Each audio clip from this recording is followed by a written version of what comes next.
Okay, SpiceWorld Day 2 with Kevin Anthony here at the Tech Talk Theater. Enjoy. How's everybody today, okay? Good?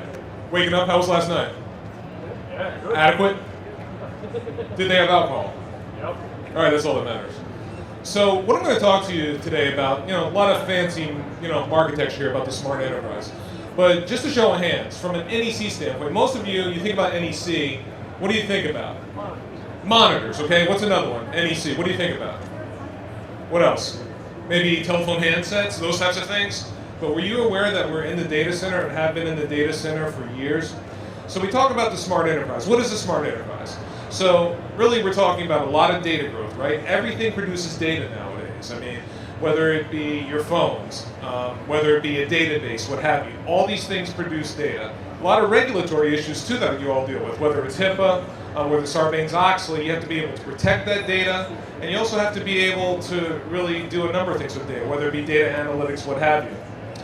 So I want to tell you a little bit more about NEC, because we are the most comprehensive in terms of the data center and one of the greatest tech companies in the world. And I know that's a pretty bold statement, but we're involved in so many different things that none of you know about. We're going to do a different presentation today, but as we were standing at the booth, oh, I didn't know that you did things in the data center. Oh, I didn't know you did things with software-defined networking. I didn't know any of these things. I know you for communications. I know you for monitors. So we kind of flipped the script, kind of fleshed the format here, and we want to talk about really some of the capabilities of NEC. So this is now 100,000 team members worldwide. We have 9 R&D labs globally. We're also in financial services and solutions. Over 64,000 patents. So we're very heavy in terms of intellectual property, research and development. Our United States headquarters is actually in the state. God bless Texas, right? Okay? We're in Irving. Leader in biometrics, okay? We do quite a bit with biometrics. Anyone ever hear of AFIS? It's automatic fingerprint identification system. So law enforcement uses this. They actually go put the thumbprint down, and almost instantaneously they can identify whether this person's on a watch list, whether they're on NCIC, a number of different things. And we also do something called neo-face recognition. You guys ever heard of neo-face recognition? What it does is it actually grabs an image or a picture of your face, whether it be an analog or a digital camera, and what we actually do is take the facial geometry and we have the ability to identify who you are, okay? So obviously this is very important this day and age in terms of terrorism and law enforcement, those types of things. But there's also other uses for it also as well. Think about hospitality. Anybody ever hear of a whale in terms of Vegas terms? What's a whale, guys? Anybody know? What's a whale? Somebody tell me, yell it out. Give that man a shirt. Okay. So what we're talking about is from a hospitality standpoint, if we can identify who that person is immediately, we can go and greet them and get the maximum amount of dollars out of their pockets, right? And we're one of the top 50 innovative companies that are out there. So really, what are we doing? We do really solutions for society. We do these things vertically and horizontally, whether it be healthcare, education, the public sector, entertainment, and hospitality. So just to talk a little bit about our history of innovation. Our company was founded in 1899.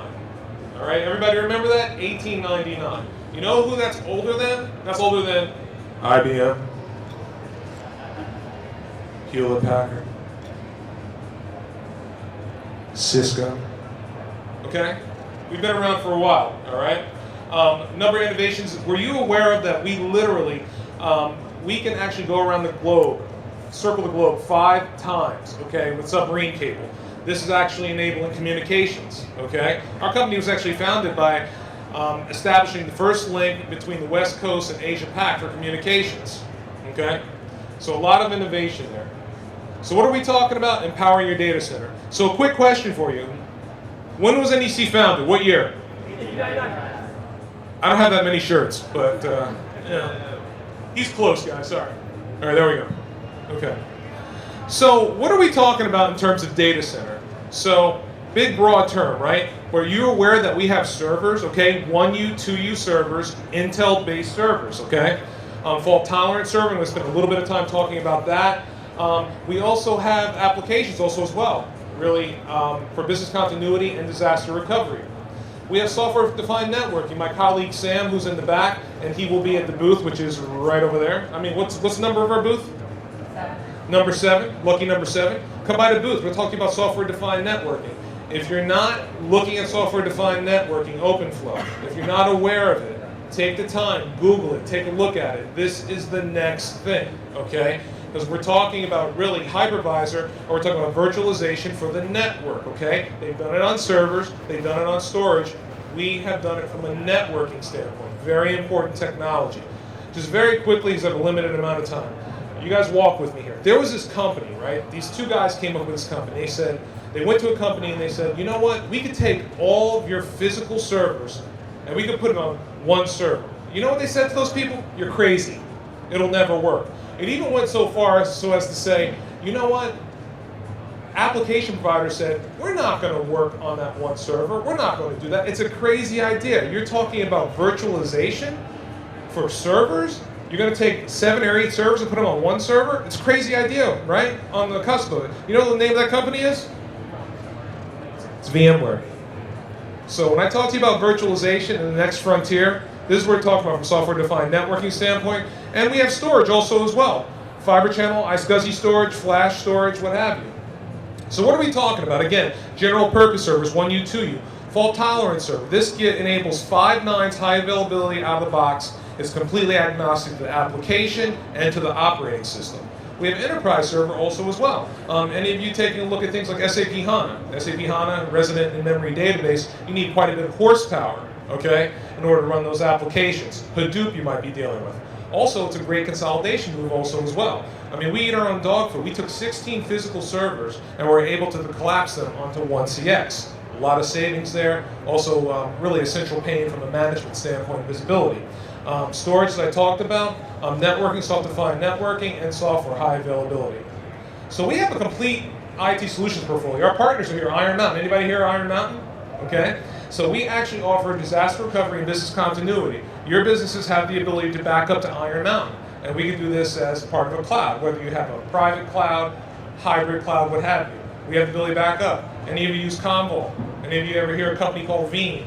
So we use that software in conjunction with our hardware, and you can actually back up into the mountain. We do everything with disaster recovery, electronic content management, technology, escrow, a number of different aspects here. I'm not going to get into the speeds and feeds too heavily, but this is really our workhorse. The CX server, for those of you that are familiar with cores and what have you, up to 4 CPUs and 60 cores, okay, and 4 terabytes of memory. Anybody that's in server biz, is that pretty substantial? Okay, we're talking about a big workhorse there. And we have our general purpose servers also as well. 1U, 2U servers, and by the way, our servers operate up to 104 degrees temperature. Why is that important? Anybody? Why is that important? What can I do with my data center? If I can operate my servers at a higher temperature, what kind of savings do I get from that? Anyone? Give that man a shirt. That's right. You can actually dial back on the cooling. That's one of the greatest expenses in a data center. Most of you are in those data centers, right? Hot aisle, cold aisle, you know, those types of things. We also have a slim tower server. It's liquid cooled, propylene glycol, and it's dust resistant. And it's actually super quiet. It's less than 300 decibels, which equates to a whisper voice. The reason I'm spending time talking about this is that think about your operations. We do a lot of this in hospitals and in operating room where we need to filter the actual air, the particulates. It also needs to be very, very quiet also as well, right? You have people that are operating on individuals in the operating room. Also think about this from a warehousing standpoint. Just about everybody in here has some sort of warehouse operation, right? You know the amount of dust that goes through that, the corrugated, those types of things? A lot of dust. When's the last time any of you actually opened up maybe your PC at home? Have you taken a look at the inside of that thing? You all should be ashamed of yourselves. Clean your home, okay? I mean, but it just grabs a whole bunch of dust and what happened? Fault-tolerant server. Our FT server is 5 nines high availability out of the box. It operates as two independent, it's two independent servers that operates as one. It's blind to the operating system or the application. We are the only ones that make this solution. 5 nines high availability out of the box. And what are we talking about? Mission critical applications, your tier 0, tier 1. This is used for 9/11 systems. It's used quite a bit for access control with our partners, whether it be AMAG or Linnell. And really, this is, once again, the enterprise has to have a sound foundation. And we use this from an enterprise communication standpoint, highly scalable from a unified communication standpoint, 5 nines of high availability. So just a quick architecture slide, because I am an engineer by trade, is that this is what your normal server looks like, right? Normal Intel server. When we're talking about the NEC fault-tolerant, is you have redundancy. So you have lockstep protection of the CPU, of the memory, and all the Intel subsystems. And if you get an opportunity, please stop by our booth. We'd love to talk to you, okay? And a lot of you are going to say, well, VMware has an FTHA solution. So quite simply, this is a bit of an eye slide. You have to have multiple VMware instances, you have to have a fiber channel switch, you have to have some sort of fabric, you have to have a SAN, and you have to have vCenter. All of this to do what the FT does out of the box, okay? And also as a comparison, there's independent studies here that talk about really software cluster systems. They're higher cost, you can get some downtime, recovery time, and oftentimes the software is rather complex, okay? With the FT server from NEC, you have zero downtime, no loss of network connectivity, and it's absolutely transparent to all of your users, okay? And here's a number slide. We like numbers, very simply, okay? A lot of TCO ROI, return on IT investment here, when you take a look at the solution. I mean, what are we talking about? Mission critical, okay? Whether it be healthcare and hospitals, 911, when you call 911, do you want that call to come through? Okay? Also the nerve center manufacturing systems. Never mind about welfare and life. We're talking about manufacturing. How much does it cost for that particular line to be down? Okay? All right? And you have SLAs. They need to produce those parts and get them to their distributors. If the manufacturing system's down, if the line is down, it costs them money. And one of the things that's near and dear to my heart, I actually live in North Jersey. I've been in the North Jersey, New York area now for about 15 years. And this is used also the FT exclusively for access control. Why is that important? Okay? The Port Authority in New York, New Jersey, which is Newark International Airport, LaGuardia, and JFK. The access control systems actually run on a fault-tolerant server. It also protects the Freedom Tower. I mean, you would think that us in New York, we take security pretty seriously, okay? Just because of events in the past. Express Cluster is our software. Basic high availability software has the ability to fail over and fail back. We talk about the FT and Express Cluster kind of like peanut butter and jelly. They go together. So if something goes wrong within the rack, the FT takes care of that. But if the data center goes dark, if there's a flood or a hurricane or something like that, Express Cluster has the ability to fail over to your disaster recovery business continuity site. We also have storage area networks as well. All of you are in SANs. Fiber channel, ISCS, you can go anywhere from 3 disks up to 7.6 petabytes of data. Highly scalable. We do things like fully automated storage tiering, okay? Lot of value there. So think about some of the things that we're doing in the data center. And then we have HydraStore. What is HydraStore? It's going to be a competitor to what you see like from the data domain or the Avamar. We're talking about a grid-based architecture that has the ability to go one-to-many. So as you see in this example, which we use, Japan, Latin America, Europe, all those backups are compressed, okay, all the way through, and actually go to a central grid. And in this case, we also back up to Iron Mountain. So we certainly eat our own dog food. So in terms of services, I was talking about Iron Mountain. We offer backup and archiving managed services also as well, using Commvault. Disaster recovery, we're using Express Cluster or Veeam. SAP HANA, very big one, and we're certified on all of our platforms by SAP. Very important aspect. And infrastructure as a service also as well. Our support and delivery, you know us to be a Japanese company? Well, let me tell you. My support organization is out of Rancho Cordova, California. You have immediate access to level 3 engineers.